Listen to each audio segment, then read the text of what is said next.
Quand tu as donc compris le chant du coq et être remotivé par cette chorale de chez moi, tu te rends compte que tu es en vie ce matin.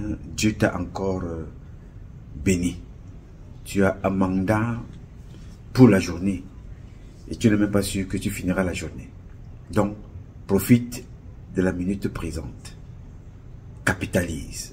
Sois le distributeur automatique du bonheur. Je voudrais donc partager avec toi ce matin, ma joie de vivre et dénoncer ce qui empêche les autres de vivre.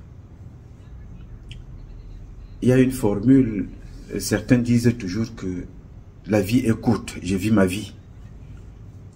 Oui, la vie est courte, vis ta vie et pense aussi que ceux qui sont morts pour nous vivaient aussi leur vie, mais pensez à toi, tu n'étais pas encore là. Ils se battaient pour que la vie, la tienne, soit ce qu'elle est aujourd'hui. Donc, bats-toi aujourd'hui pour vivre ta vie. Et prends aussi des mesures qui vont permettre aux autres de venir vivre du travail que tu as abattu pour eux. C'est le relais de la vie.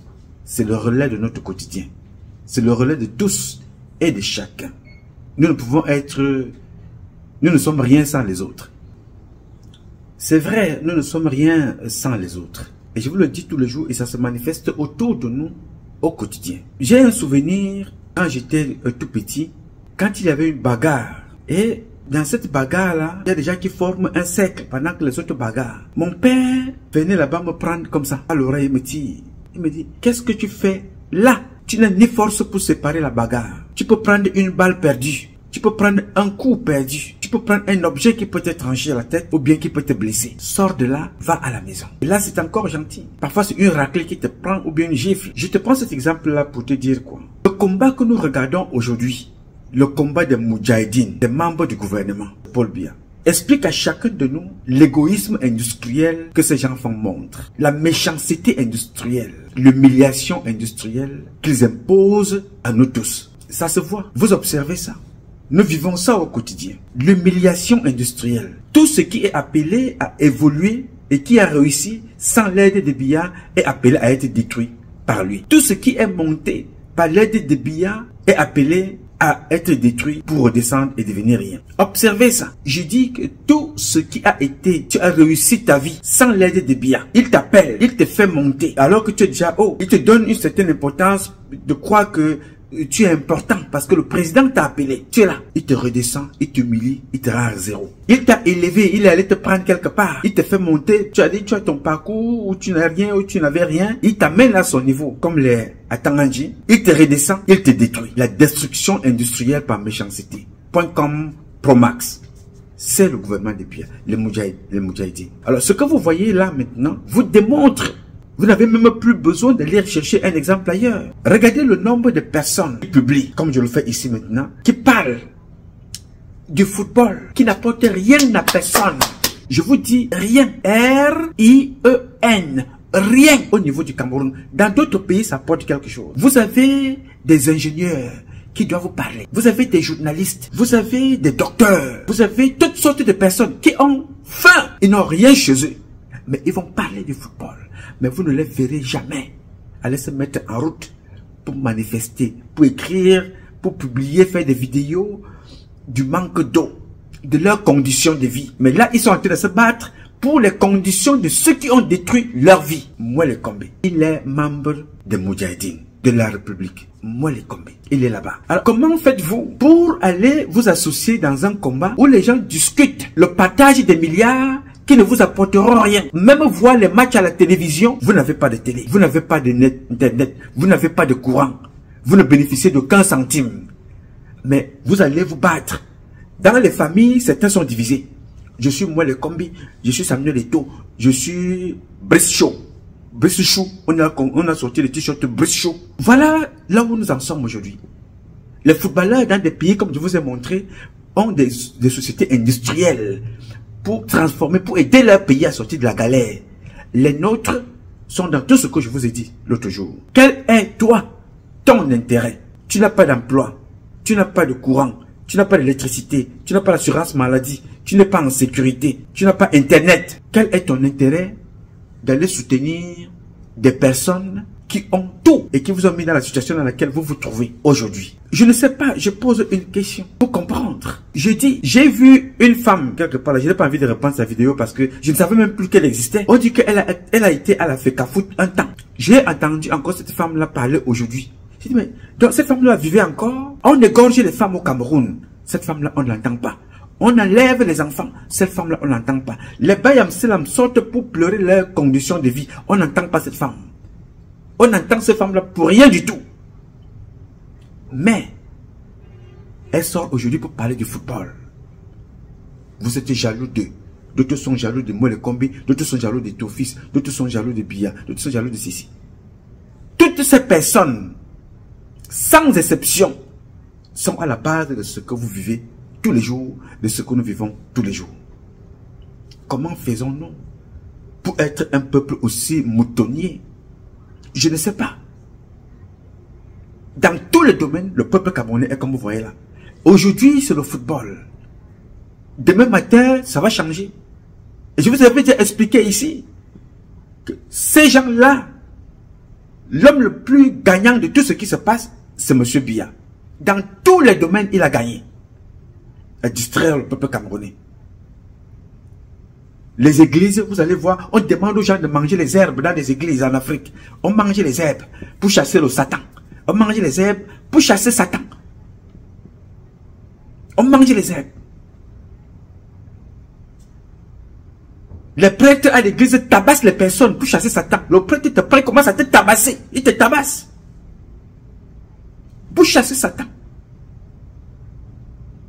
Les bars ouvrent jusqu'à 1 heure, pas possible, pour chasser Satan.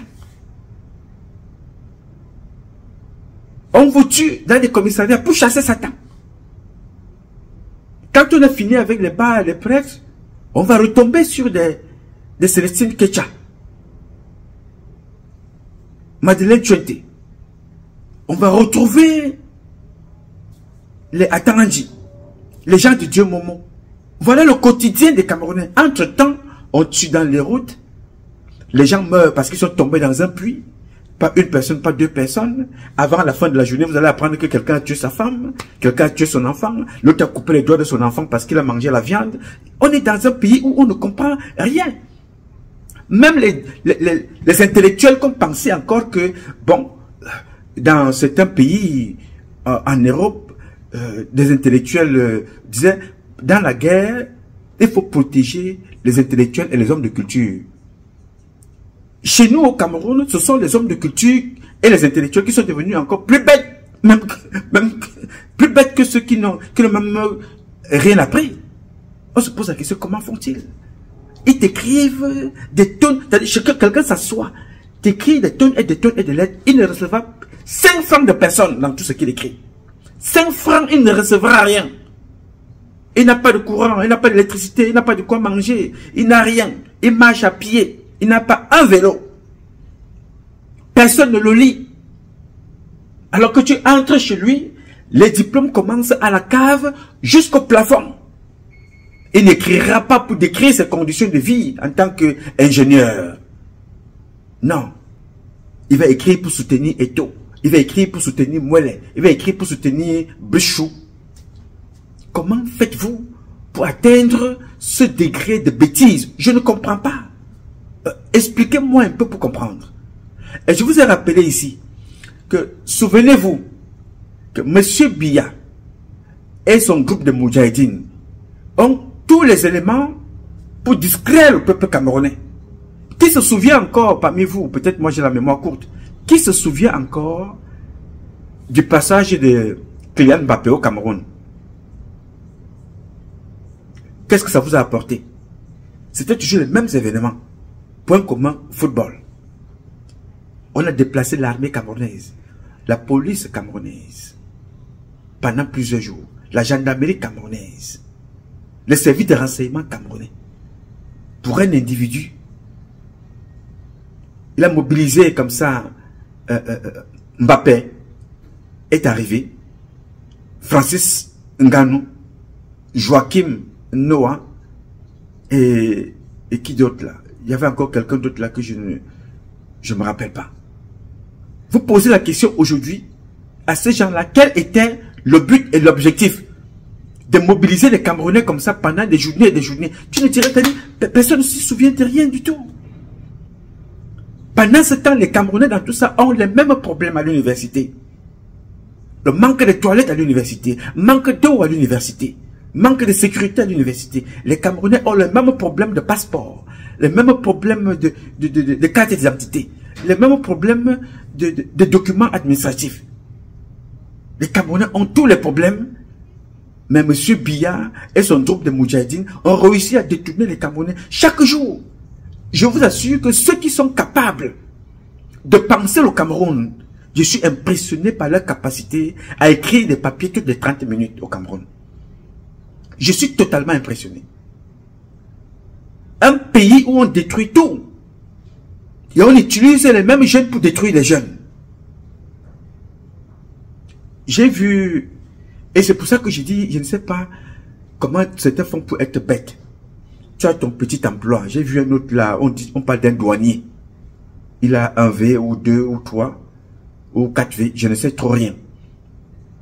Il a ses V là. Il va s'asseoir dans une voiture, il demande aux gens à 15 millions, d'après lui, 15 millions de personnes qui soutiennent Eto. Ils doivent sortir pour aller faire une rébellion, une révolution pour Eto. J'ai regardé cet enfant, j'ai compris que la bêtise s'est installée de façon chronique dans le cerveau de certains. Cet enfant qui a la tenue douanier, policier ou gendarme. Mais cet enfant ne sait pas, a oublié que le système de Moudjahidines de Biya a réussi à détruire un général en 30 secondes. 30 secondes. On a descendu un général. On ne parle plus de lui. Le seul endroit où vous pouvez le voir, peut-être assis dans une tribune, avec ses épaulettes pour orner ses épaules. Général. Descendu comme ça. Dans un pays normal. On descend un général pour rien. Pour un problème qui se passe dans une église qui n'a rien à voir ni avec l'armée, ni avec la police, ni avec la gendarmerie. Et toi, tu viens t'asseoir un jour comme ça, tu te dis, voilà, je suis, ça veut dire qu'il y a un problème.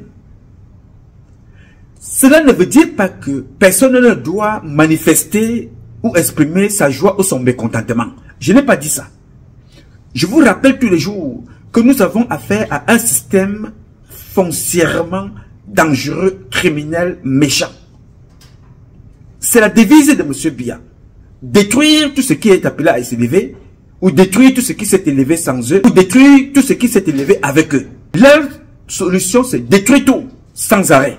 Oui, monsieur, leur solution se définit par leur capacité à détruire tout et tout le temps sans arrêt. Ils détruisent tout. Le même problème que nous voyons aujourd'hui dans le sport, le football, vous allez retrouver le même problème identique. Les enseignants, même problème. Identique. Les cultivateurs, les agriculteurs, même problème. Même problème, les infirmières, les médecins, même problème. La gestion des ressources humaines. Monsieur Biya a échoué partout. Il a détruit tout. Même ce qu'il a trouvé, il a détruit. J'ai discuté il y a très peu de temps, échangé avec l'un des jeunes frères brillantissimes que j'apprécie beaucoup, qui m'aide beaucoup parce que il est dans son domaine géopolitique, historique, stratégique.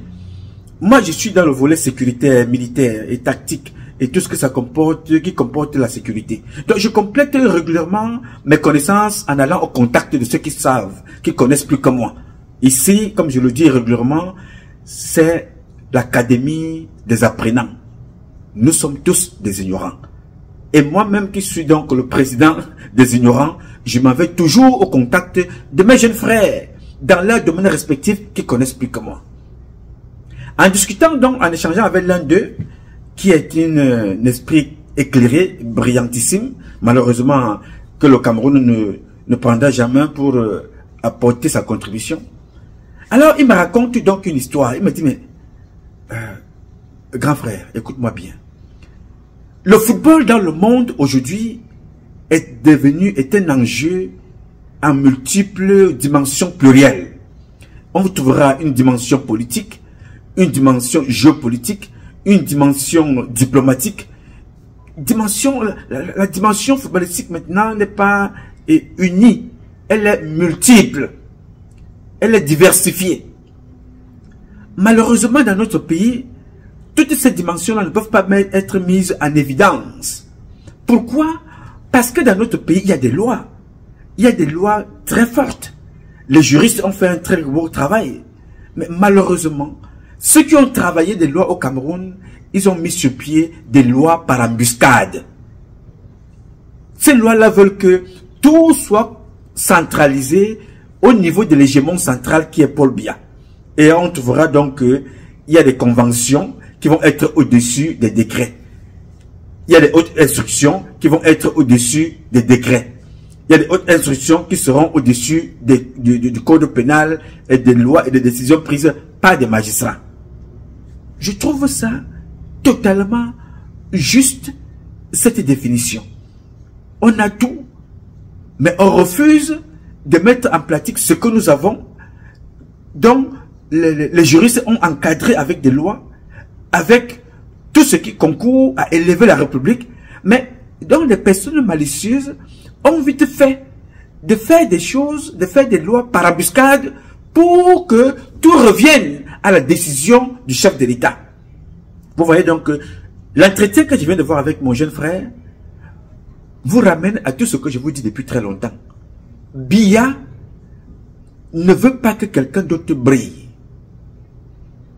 Alors, si tu brilles plus que lui, et que tu es allé évoluer ailleurs, il va te faire venir pour te faire croire qu'il te respecte dans ce que tu sais faire, mais c'est pour mieux te détruire ou bien pour mieux t'avoir sous son contrôle.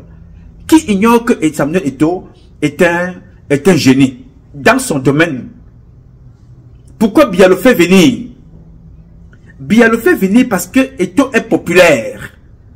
Il faut que Eto'o vienne intervenir rapidement en 2018, où la popularité de Biya, comme d'ailleurs depuis plusieurs décennies, était complètement en berne parce que les Camerounais ne se reconnaissent pas dans sa façon de faire. La destruction massive, la méchanceté industrielle, la destruction industrielle, l'humiliation industrielle que M. Biya offre comme ça, gratos, à tout Camerounais ou Camerounaises qui essayent de s'élever, ont été détruits. Et ça, tous les ministres du Cameroun ont ce venin-là qu'il a été inculqué par Biya. Détruire sans chercher à comprendre, ont été détruits. Donc, j'ai discuté donc avec ce jeune. Alors à la fin, je me rends compte que dans un pays comme le nôtre qui est riche, et certains pays n'ont pas la richesse du Cameroun en termes même du palmarès footballistique. Mais il y a des pays qui ne comptent pas avec le football pour s'évoluer. Je n'ai pas besoin de vous donner les noms, vous les connaissez. Ils n'ont pas besoin du football. L'Arabie Saoudite n'a pas besoin du football pour évoluer. L'Arabie Saoudite n'a pas besoin de la boxe. Il récupère ceux qui ont gagné ailleurs pour venir faire des spectacles chez lui et pour élever la vision et l'image de l'Arabie Saoudite, du Qatar et de tous ces pays-là. Alors, dans chaque pays, il faut une vision. Il faut une vision. Et pour qu'une vision soit mise en œuvre, il faut des hommes. Et ces hommes-là, nous les avons au Cameroun. Mais ce ne sont pas ceux qui sont aux affaires. Parce que si tu veux des hommes qui veulent mettre la vision au Cameroun, ce n'est pas Tangandji que tu iras chercher. Ce n'est pas Jean Didion Momo que tu iras prendre. Ce n'est pas, Madeleine Tchouente. Ou ce n'est pas, Kecha Koutez. Ce n'est pas Célestine Kecha que tu iras chercher. C'est-à-dire, pour aller dans le sens que disait mon compatriote tout à l'heure, tu te rendras donc compte que pour ne pas mettre en place les lois, les institutions et les respecter, M. Biya est appelé à aller chercher des gens dans leur tête qui savent que leur Dieu n'est pas notre Dieu. Leur Dieu, c'est Paul Biya. Alors Paul Biya va leur dire que ne respectez pas la loi. Allez dire que sur haute instruction, voici ce que moi j'ai décidé. Alors comment voulez-vous qu'on évolue? On retombe donc sur des lois par embuscade qui ont été écrites par ceux-là pour servir l'hégémon central, pour que nous ayons au résultat, au finish, le chaos que nous voyons aujourd'hui dans tous les domaines respectifs. Je vais vous donner un exemple simple qui sort de nos échanges de tout à l'heure avec mon jeune frère, historien. Il me dit, en 1972, les Camerounais sont éliminés à la CAN. Bien entendu, vous êtes éliminé, le président ne va pas être content, les Camerounais ne vont pas être contents. Le ministre de sport de l'époque, Michel Ndjengsi, dit au président de la République, à son époque, M. Amadou Ahidjo, que bon, vraiment, je constate que le football est devenu un problème tribaliste. Les clubs de football, l'Union de Douala, PW de Bamenda, tous ces noms-là, Canon de Yaoundé, whatever de Bolova, il faut changer tous ces noms-là. Pour que ces noms communautaires ne viennent pas impacter sur le sport. Il faut plutôt mettre Canon de Yaoundé 1, ou Yaoundé 2, ou bien Douala 1, ou Douala 2, pour éviter les noms communautaires dans des clubs de football. Voilà ce qu'il propose au président voilà ce qu'il fait au président comme proposition. Le président est en déplacement, Amadou Ahidjo, les Lions ont perdu à la CAN. Quand le président arrive, il trouve qu'il y a des manifestations partout. À Douala, partout à Yaoundé. On dit le ministre Ndjengsi a sorti un arrêté pour dire que voilà, à partir de maintenant, les clubs ne vont plus porter les noms qu'ils auraient eux-mêmes choisis, qui représentent leur communauté, leur village d'origine. Il n'y aura plus des clubs, le Canon de Yaoundé, le Canon Pakoum Kokmongonda, il n'y aura plus l'Union de Douala, les PW de Bamenda, les écoles, les clubs de Bafang et tout ça. Il n'y aura plus ça. Alors, le président Amadou Ahidjo va prendre une décision qui est à la grandeur là de sa vision, ce qui n'est pas le cas de Biya. Il va dire non, les clubs doivent garder leur nom. Il ne faut pas délocaliser les clubs, les noms des clubs. Il ne faut pas séparer les clubs de leur base. Passant par ces bases-là, on vient toujours de quelque part. Vous venez jouer dans l'équipe nationale du Cameroun, vous sortez de PW de Bamenda, ou bien de Koumdouma de Bafang, ou bien de Dynamo de Bomouzo, du moins de Bafoussam, ou alors de whatever. Vous êtes à l'équipe nationale. C'est ça la force de l'équipe nationale. Prendre ces compétences partout, dans notre région, dans nos différentes régions du Cameroun, pour en faire une équipe nationale. Alors, enlever les noms, c'est, éloigner les enfants de leurs origines, de ce qui leur a fait monter, enlever les noms communautaires des clubs, ça ne fait pas sens. Nous demandons que les clubs doivent travailler pour faire élever les leurs, pour qu'ils soient contents de voir les leurs dans des clubs à l'équipe nationale du Cameroun. Voilà la vision d'un chef d'État qui dit l'équipe nationale du Cameroun, c'est la somme des intelligences de nos régions, qui s'appelle PW et Bomouzout, qui s'appelle PKW de Bolova, ou bien de Sambelima, ou bien de Bala. Je m'en fous.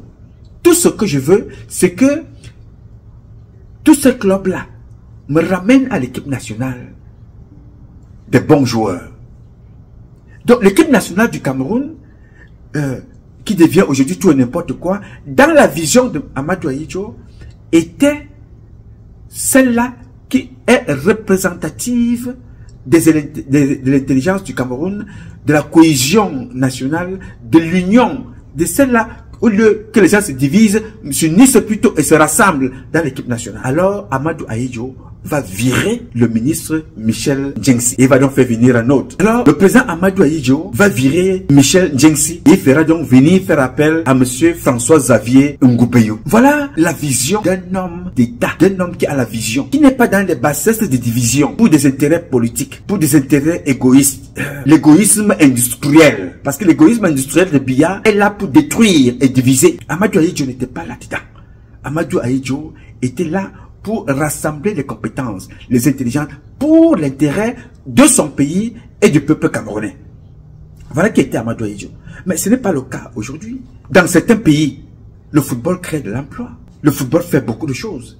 Est devenu un enjeu politique, est devenu un enjeu diplomatique, est devenu un enjeu de développement dans un pays. Mais au Cameroun aujourd'hui, il représente quoi? Il est devenu plus un enjeu tribal pour des exploitations politiques, un enjeu qui divise au lieu de rassembler le peuple camerounais. Alors, comment faire aujourd'hui pour que le football redevienne un enjeu qui rassemble le peuple camerounais un enjeu de développement. Comment faire pour que le football redevienne un enjeu de développement dans notre pays? Alors, en ce qui me concerne, pour que le football redevienne un enjeu de développement, il faut virer tous les moudjahidines, les virer tous, sans exception, tout recommencer à zéro. Parce que ce qui se passe aujourd'hui démontre ce qui va se passer en 2025 s'il y a élection. Les machettes vont sortir, les coupes vont sortir, ce sera la bagarre. Parce que là maintenant, une seule personne qui essaye de tenir tête, bien que cette personne-là soit de la maison des mangeurs, mais voyez comment il a fait trembler toute la République. Eto'o tout seul. Pourquoi? Il dit, je connais ce qu'il y a là-bas à l'intérieur. Vous ne pouvez pas me tromper. Et pourquoi Eto'o a plus d'influence dans ce qui se passe? Parce qu'à l'intérieur de la présidence, il y a des divisions. Tout le monde veut le pouvoir. Oswald Babou qui veut le pouvoir, le cabinet civil veut le pouvoir. Vous ne me dites pas que Mvandoyolo veut perdre le pouvoir pour aller s'asseoir au quartier. L'autre à qui le président a donné la délégation de pouvoir, des signatures en tout cas, s'appelle Ferdinand Gongo. Il veut le pouvoir. Chantal Biya ne veut pas quitter le palais. Donc, si Eto'o se retrouve en train d'avoir une telle force de dire non aux hautes instructions, bien que fausses ou vraies, à l'intérieur de la présidence, il y a des divisions. Alors, ça a été toujours le vœu de M. Biya, qu'il soit le centre de tout. Même mort, on continue à croire que les hautes instructions du cercueil, les hautes instructions du corps à la morgue, les hautes instructions de la tombe, on dit ci, on dit ça. Voilà là où on a amené les Camerounais. Alors, moi, j'ai dit, il faut prendre tous ces gens-là, les prendre tous, les mettre dans un coin, recommencer tout à zéro, permettre aux Camerounais de se prendre en main, de se prendre en charge pour redéfinir les bases de leur pays, afin que le Cameroun retrouve ses lettres de noblesse. Et ça ne dépend que de la volonté de quelques-uns. Ça ne dépend que de la volonté et du courage de quelques-uns. Parce que Dieu a déjà béni. Dieu a béni le Cameroun. Le Dieu de ceux qui dirigent là n'est pas notre Dieu. Ils ont choisi un Dieu Satan, un Dieu qui divise, un Dieu qui détruit, un Dieu qui nuit, qui humilie. Dieu créateur n'humilie personne. Dieu créateur ne nous humilie pas. Dieu expose toutes celles de ceux qui veulent nuire à ces créatures que vous êtes, que nous sommes. Donc, nous allons donc nous battre par tous les moyens pour que des talents comme Eto'o continuent à émerger dans son domaine respectif. Il n'est pas un homme parfait. Personne n'est parfait. On peut lui reprocher tout ce qu'on peut lui reprocher. Il a montré. On nous fera comprendre que, y compris moi-même en premier, il a servi ces gens-là et il continue de les servir. Alors quand tu manges avec le diable, sur une même table, prépare-toi à être son dessert. Mais quand vous discutez donc maintenant du mauvais partage, ou bien du contrôle du pouvoir, ou bien des entrées, ne viens pas nous chercher un renfort. Parce qu'aujourd'hui, nous avons tous les problèmes, même avec la FECAFOOT. Même pour voir les matchs, c'est un problème. Les stades, c'est un problème. Le comportement dans les clubs, c'est un problème. La gestion, c'est un problème. Le partage, c'est un problème. Alors, qu'est-ce qui fait problème dans ce pays? C'est M. Biya qui n'a pas su, jusqu'à date, organiser les ressources humaines. Pourquoi? Parce qu'il a voulu que même les bons soient sous son contrôle, les mauvais soient sous son contrôle, les médiocres soient sous son contrôle, les opposants soient sous son contrôle, les partis au pouvoir soient sous son contrôle, l'armée sous son contrôle, la gendarmerie sous son contrôle, la police sous son contrôle.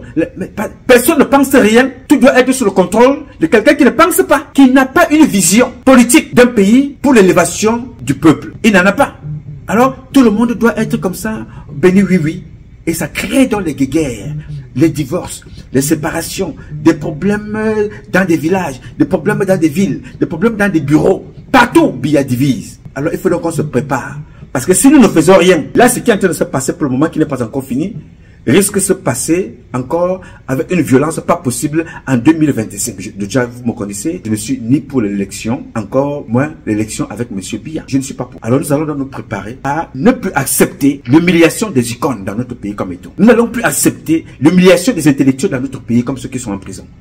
Nous n'allons plus accepter les humiliations des généraux comme ce qui s'est passé avec le général Ngambou.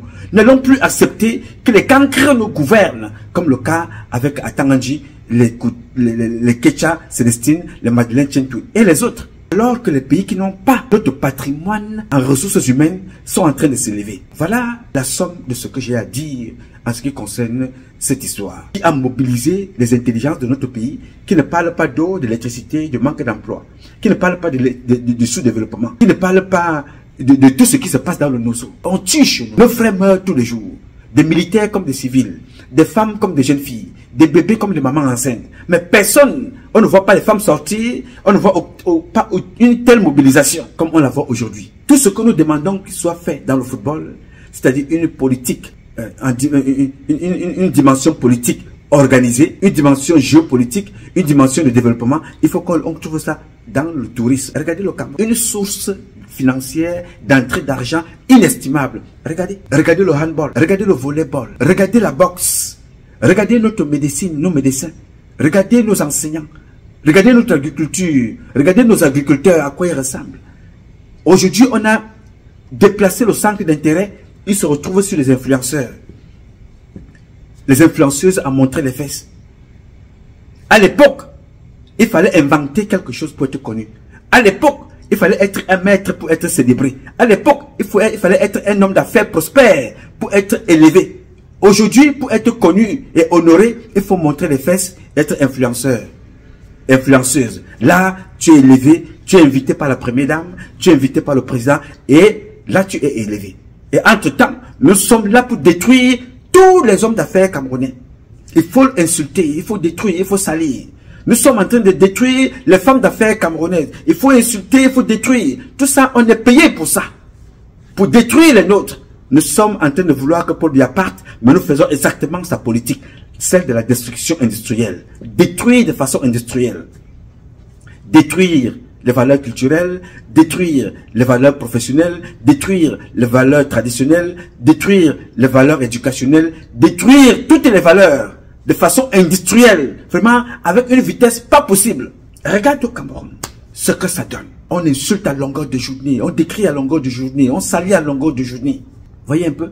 Parce que aujourd'hui, il faut, l'art est de détruire. Ma mission ici, ce n'est ni de détruire, ni de salir, ni de nuire. Il faut dénoncer ceux qui font mal pour qu'on élève ceux qui essayent un peu de survivre. Je vous assure, il faut tirer le chapeau aux hommes d'affaires camerounais. Les vrais ont choisi de rester. Certains ont fui. Est-ce que tous doivent donc fuir? Il faut saluer ceux qui sont restés. Il faut encourager ceux qui sont restés. Il ne faut pas faire cette politique de destruction massive, de destruction industrielle, d'humiliation industrielle. Salir à tout va, détruire à tout va. Même ceux qui font bien. C'est ce que nous sommes en train de voir là maintenant. Donc, je ne veux pas faire partie de la liste. Vraiment, ça fait 30 ans, plus de 30 ans que je me bats pour que les choses changent.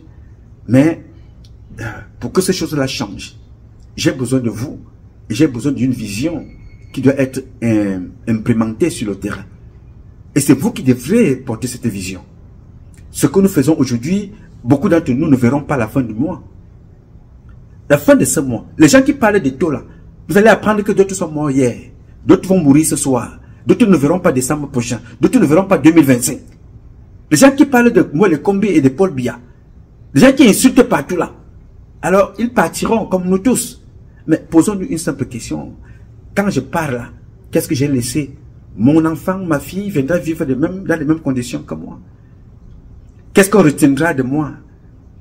J'ai insulté le directeur du port. J'ai insulté le directeur de Camwater. J'ai insulté Paul Biya. J'ai insulté Chantal Biya. J'ai insulté Kamdep. J'ai insulté Atangana. J'ai insulté Ngacha. J'ai insulté Oumar. C'est ce qu'on doit retenir de moi. Ce n'est pas ce que je veux. Je ne veux pas qu'on retienne ça de moi. Je veux qu'on retienne de moi quelqu'un qui parle des choses, qui dit des choses pour que les choses changent et qui a décidé de venir au Cameroun, apporter sa contribution, être maître de ses idées pour élever les Camerounaises et les Camerounais et donner une vision autre à notre pays qui ne manque de rien. Ce qui est le cas aujourd'hui, nous avons tout, nous importons tout, nous avons besoin de tout alors que nous produisons tout et nous ne transformons rien. Résultat de course, on dépense notre énergie à s'auto-détruire, à s'auto-salir, à s'auto-nuire, à assassiner les nôtres. Voilà aujourd'hui, plusieurs mois aujourd'hui, nous sommes dans le football. L'eau manque, l'électricité manque, l'insécurité bat son plein, on tue à tout va. Il faut payer l'obscurité, il faut payer l'eau que tu n'as pas. Je ne veux pas faire partie de cette liste. Vous comprenez donc que nous allons nous battre avec les moyens qui sont les nôtres, pour pouvoir changer les choses. Je ne suis pas pour une élection. Voilà les conséquences des gens qui ont été élus. Vous avez donc vu, Eto'o a été élu, n'est-ce pas? D'après vous, il a été élu. Ceux qui connaissent que Eto'o n'a donc pas été élu, lui disent ce qu'il doit faire. Il n'est donc pas libre d'agir. Vous voyez les conséquences? Vous trouvez les mêmes comportements dans la politique avec l'opposition, qui viendront pleurer demain qu'on a volé notre élection alors qu'ils étaient eux-mêmes complices de tout ce qui se passe. Eto'o n'est pas un lambda du quartier. Eto'o n'est pas un kidam. Mais si on le liquide aujourd'hui, ça n'empêchera personne de dormir. Il y a beaucoup qui étaient populaires plus que lui. Donc vous avez oublié, vous refusez même de célébrer. Vous refusez de les célébrer. Donc pensons à cela, les gars. Nos parents, après Amadou Ahidjo et les autres, ont décidé de faire dans l'imposture. Ok, ça a été une école très lourde pour nous. Nous avons payé cher, y compris le sang des nôtres, pour apprendre. Ne permettons plus que ça se passe avec les prochaines générations. S'il vous plaît. Nous avons trop tué. Nous avons trop sali. Nous avons trop détruit les nôtres. Arrêtons ça. Il est temps d'arrêter. Biya n'a pas pensé sa retraite. Biya n'a pas pensé le devenir du Cameroun. Mais pensons pour nous et pensons pour lui. Il aille se reposer chez lui, les gars. Il aille se reposer. De gré ou de force, il faut qu'il aille se reposer. Le pouvoir ne se donne pas, le pouvoir s'arrache. Il ne se donne pas. Chaque fois qu'on vous le donne, on vous traite comme on traite Eto'o. Chaque fois qu'on vous donne le pouvoir, on vous traite comme on est en train de traiter Eto'o. Aujourd'hui, si vous croyez qu'il a été élu, vous avez donc la définition de ce qu'on appelle l'élection. Si vous croyez qu'il avait le pouvoir, vous avez la définition de ce que c'est que le pouvoir. Le voilà aujourd'hui, tout petit. Il venait dire encore, il y a quelques heures, à quelqu'un, si tu traverses cette porte, tu n'entreras plus ici. Et ceux qui ont nommé Eto'o, lui disent que va lui dire, demander des excuses, va te faire tout petit. Ça, c'est de l'humiliation. Je n'accepte pas ça. Je suis contre Eto'o, pas sa façon de faire. Mais je n'accepterai pas qu'on l'humilie comme ça. Parce que si j'accepte qu'on humilie Eto'o, j'accepte aussi qu'on humilie le prochain. Je cautionne l'humiliation. Même si le même a participé à d'autres humiliations, comme celle de Iya Mohamed, il va falloir mettre fin un jour et qu'on revienne à des bons sentiments. J'ai lu quelque part que le mérite des crises, c'est de nous amener à trouver des bonnes solutions pour gérer la suite. Je paraphrase quelque chose comme ça. Donc, si cette crise-là, tout ce qui se passe peut amener certains à prendre conscience que vous êtes en train de jouer avec un mauvais serpent qu'on appelle la vipère. Paul Biya est une vipère. Même si tout le corps est mort, évite d'aller piétiner la tête. Il va t'empoisonner. Et ça risque d'être dangereux. Donc, il faut reconstruire. On ne peut pas vivre dans les divisions éternellement. Avec les nôtres. On divise ici, on divise là-bas, on divise ici, on divise... Voilà le résultat d'un homme qui a été élu d'après lui. Voilà le résultat. Nous voulons comme ça se perpétue. Tu ne peux plus être en odeur de sainteté dans une telle république avec un tel groupe. Même quand tu entres à la présidence, tu ne sais pas là où l'air qui peut t'empoisonner. Même si tu dis que non, je suis le bienvenu dans la maison de Chantal Biya, Non. À cet état-ci, la vie d'Eto'o est en danger. Et à cet état, à l'intérieur de la présidence de la République, l'action qui s'est passée à la FECAFOOT a permis de voir encore un peu plus clair ceux qui veulent prendre le pouvoir au palais, ceux qui veulent prendre le pouvoir au Cameroun. Ça, ce comportement-là permet d'ouvrir les yeux de qui est qui. Alors, nous ne pouvons pas passer notre vie à vivre selon les intérêts individualistes et égoïstes de certains. Non, nous voulons vivre avec les expertises de chacun d'entre nous pour le développement du pays et l'élévation de celui-ci et des peuples qui constituent notre pays. On ne peut pas passer notre vie à vivre pour les intérêts égoïstes de certains qui décident de détruire la masse de façon industrielle. Il faut les suivre bêtement alors que nous n'avons pas l'eau. Il faut les suivre bêtement alors que nous n'avons pas d'électricité. Il faut se mettre en bordure de route pour accompagner Paul Biya alors que nous n'avons pas d'emploi. Nous devenons des applaudimètres. On applaudit pour tout et pour rien alors que nous manquons de tout. Non, il faut que ça s'arrête. Je ne veux pas faire partie de ceux-là qui creusent leur propre tombe.